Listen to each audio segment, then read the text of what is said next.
గత ప్రభుత్వాన్ని ప్రశ్నించలేదని చెప్పి అనడంలో అది అర్థం లేనటువంటి వాయిస్ అది.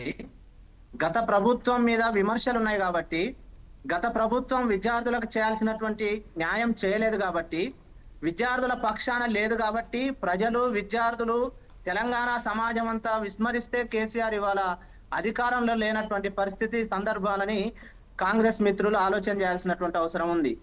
ఇక విద్యార్థి సంఘాలకి రాజకీయ ప్రయోజనాలు అని చెప్పేసి మాట్లాడుతూ ఉన్నారు.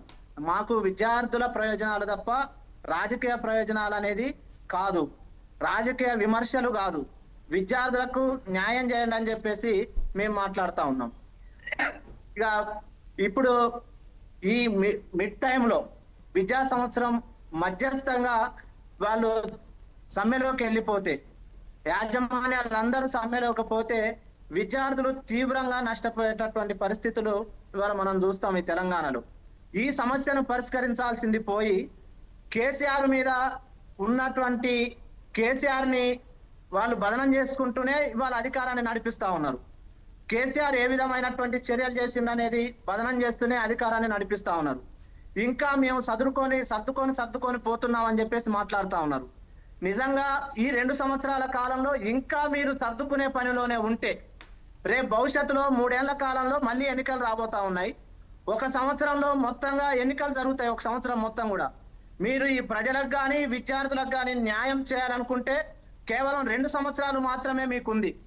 ఈ 2 సంవత్సరాల కాలంలో మీరు ఇంకా ఈ ప్రజలకు విద్యార్థులకు ఏం న్యాయం చేస్తారని చెప్పేసి మేము అడుగుతా ఉన్నాం. కాబట్టి విద్యార్థులు ఏం కోరుకుంటా ఉన్నారు? చర్చలు చేస్తామని చెప్పేసి, యాజమాన్యాలతో చర్చలు చేస్తామని చెప్పేసి అంటా ఉన్నారు. యాజమాన్యాలతో చర్చలు చేసి విద్యార్థులకు స్కాలర్షిప్స్ రియంబర్స్మెంట్ ఇవ్వాలా? చర్చలతోని పరిష్కారం చేయాలా? మీరు ఈ 2 సంవత్సరాలుగా ఓకే కేసీఆర్ గారు ఆయన ఇవ్వలేదు కాబట్టి ఆయనకు తగిన శాస్త్రి జరిగింది తెలంగాణలో. ఈ 2 సంవత్సరాల కాలంలో విద్యార్థులకు ఇవ్వాల్సినటువంటి బకాయిలు 1 రూపాయి కూడా మీరు ఎందుకు ఇవ్వలేదు? ఇవాల్టి వరకు కూడా ఎందుకు చెల్లించలేదని చెప్పేసి మేము అడుగుతా ఉన్నాం. ఈ 2 సంవత్సరాల కాలంలో కనీసం 1 సంవత్సరం అయినా మీరు ఇచ్చారా అని చెప్పేసి మేము ప్రశ్నిస్తా ఉన్నాం, అడుగుతా ఉన్నాం. 1 సంవత్సరంలో ఇచ్చేటటువంటి వాటిని కూడా ఇవ్వకోకుండా 3,000, 4,000 ఉన్నటువంటి బకాయిలని ఇవాళ 8,500 కోట్ల రూపాయలకు మీరు తీసుకొచ్చారంటే ఈ 2 సంవత్సరాల కాలంలో మీరు ఏం అభివృద్ధి చేశారు? విద్యార్థుల కోసం ఏం ఆలోచన చేశారు? విద్యార్థుల తరఫున మీరు ఏం మాట్లాడుతూ ఉన్నారు? మీరు కొత్త రేవంత్ రెడ్డి మార్పు కోసం, రేవంత్ రెడ్డి విద్యా విధాన రూపకల్పనలో ఒక మార్పు తీసుకురావడం కోసం ఇవాళ విద్యా వ్యవస్థను మొత్తం కూడా భ్రష్టు పట్టించేటటువంటి పరిస్థితుల్లో ఆలోచన చేస్తా ఉన్నారు. కాబట్టి మేము ఆయన మార్పు కోసం అంటే ఇవాళ గ్రామాలలో ఉన్నటువంటి స్కూళ్ళల్లో టీచర్స్ లేరు, ఆ సమస్య పరిష్కరించరు. ఇవాళ ఇంటర్మీడియట్ లో మధ్యాహ్న భోజన పథకం కావాలంటే ఆ సమస్య పరిష్కరించరు.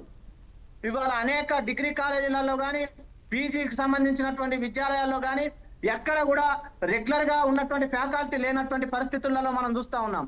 ఇవన్నీ సమస్యలు ఒక పక్క విద్యార్థులను వేధిస్తా ఉంటే కనీసం ఈ సమస్యల పరిష్కారానికి ప్రభుత్వం ఏం చేయాలో ఆలోచన చేయలేనటువంటి పరిస్థితి ఉంది.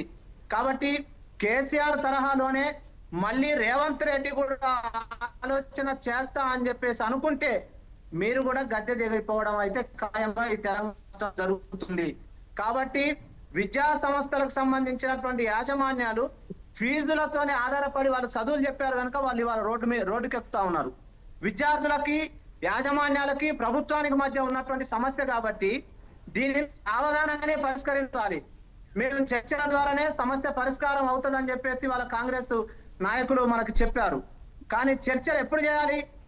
చర్చలు ఎప్పుడు ఇంత పెండింగ్ లో పెట్టి చర్చలు చేస్తామని చెప్తే మీరు దఫదఫాలుగా కనీసం కొంతైనా విద్యార్థులకు చెల్లించేటటువంటి పరిస్థితి ఉంటే అప్పుడు విద్యార్థుల పక్షాన కాంగ్రెస్ ప్రభుత్వం ఆలోచన చేస్తుందని చెప్పేసి మేము అనుకోవడానికి అవకాశాలు ఉంటాయి. కాబట్టి ఈ 2 సంవత్సరాల కాలంలో విద్యాశాఖ మంత్రిని కూడా వేరే వాళ్ళకి ఈ శాఖను అప్పచెప్తే నిర్లక్ష్యానికి గురవుతుంది. కాబట్టి ముఖ్యమంత్రిగా నాకు అనుసరణలోనే ఈ శాఖని నేను ఉంచుకుంటా. ఈ సమస్యలను పరిష్కరించాలంటే అది నా దగ్గరే ఉండాలి, ఎవరి దగ్గర ఉండడానికి వీలు లేదని చెప్పేసి ఇవాళ తెలంగాణ రాష్ట్రంలో విద్యాశాఖ మంత్రిని కూడా నియమించుకోలేనటువంటి పరిస్థితి ఏర్పడతా ఉన్నది. కాబట్టి యాజమాన్యాలతోని ఈ రెండు రోజుల కాలంలో చర్చలు జరుగుతా ఉన్నాయి. కానీ సావధానంగా ప్రభుత్వం ఆలోచన చేసేటటువంటి పరిస్థితి లేదు. ఇవాళ కాంగ్రెస్ మిత్రులు ఒక మాట చెప్పారు, ఏ ప్రాతిపదికన ఇవ్వాలి అని చెప్పేసి. ఏ ప్రాతిపదికన ఇస్తారు? సంవత్సరం విద్యార్థులకు ఇవ్వాల్సినటువంటి ప్రాతిపదికని మీరు ఎందుకు మర్చిపోతా ఉన్నది ప్రభుత్వం? 2 సంవత్సరాలలో ఏ ప్రాతిపదిక అనుకొని మీరు ఇంత పెండింగ్ పెట్టారు? విద్యార్థులకి సుమారుగా 10,000 కోట్ల రూపాయలు పెండింగ్ లో ఉన్నాయని చెప్పాం. మేము ఆ 10,000 కోట్ల రూపాయలని వాటిని విడుదల చేయండి క్రమంగా అని చెప్పేసి అడుగుతా ఉన్నాం. కాబట్టి దానిని కూడా మీరు ప్రాతిపదిక అనేసి మాట్లాడితే ఇది చాలా హాస్యాస్పదము.